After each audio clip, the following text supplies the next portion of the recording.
নমস্কার বন্ধুরা, আমরা সরাসরি রয়েছি বড়মার বিসর্জনে। দেখতে পাচ্ছি মণ্ডপ থেকে বড়মাকে এই মুহূর্তে বার করে নিয়ে আসা হলো, নিয়ে যাওয়া হচ্ছে গঙ্গাবক্ষে বিসর্জনের জন্য।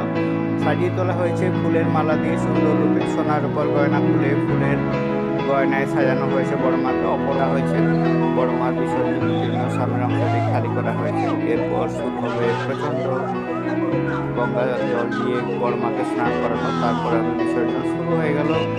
গঙ্গার জল দিয়ে গঙ্গাবক্ষে থাকা হাজার হাজার মানুষ এভাবে গঙ্গার জল দিয়ে বড়মাকে সম্পূর্ণ স্নান করিয়ে তারপর দেন বড়মার বিসর্জন।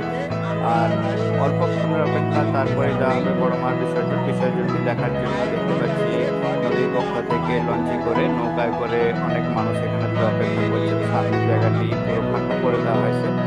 আর কয়েক সেকেন্ডের অপেক্ষায় তারপরে দেওয়া হবে বড়মার বিসর্জন। এই সত্যি বিরল দৃশ্য। এখন জল দিয়ে স্নান করার যে প্রসেসটি রয়েছিল সেই অংশটি বন্ধ হয়ে গেল।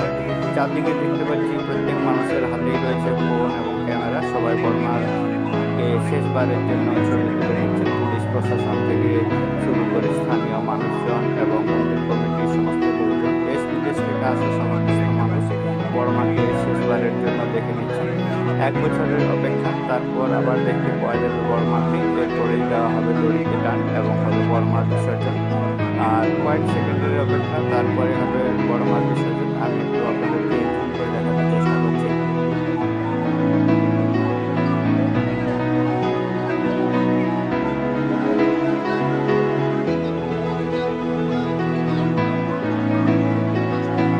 সমস্ত মানুষ জয় বড়মা, জয় বড়মা ধ্বনি বড়মার বিসর্জনের শেষ মুহূর্তটি দেখার জন্য অপেক্ষা করছে। চারদিকে দেখতে পাচ্ছি আকাশ বাতাস, জল, গাছপালা সব একদম নিস্তব্ধ হয়ে গেছে বড়মার বিসর্জনের একদম আগে।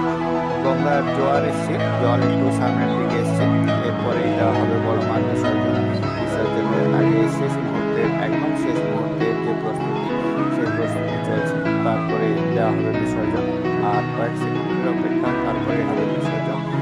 এই বড়মার দড়িতে টান দেওয়া হলো বলে এই বড়মার বিসর্জন দেওয়া হলো। জয় বড়মা, জয় বড়মা, জয় বড়মা। বিসর্জন প্রক্রিয়াটি সম্পন্ন হলো। বড়মা কৃপা মহিমা, সবার কৃপা করো, সবার মঙ্গল করো। আমরা সরাসরি দেখলাম এই বড়মার বিসর্জনের এই ভিডিওটি দেখে আপনাদের কেমন লাগলো অবশ্যই কমেন্ট করে জানান সবাইকে।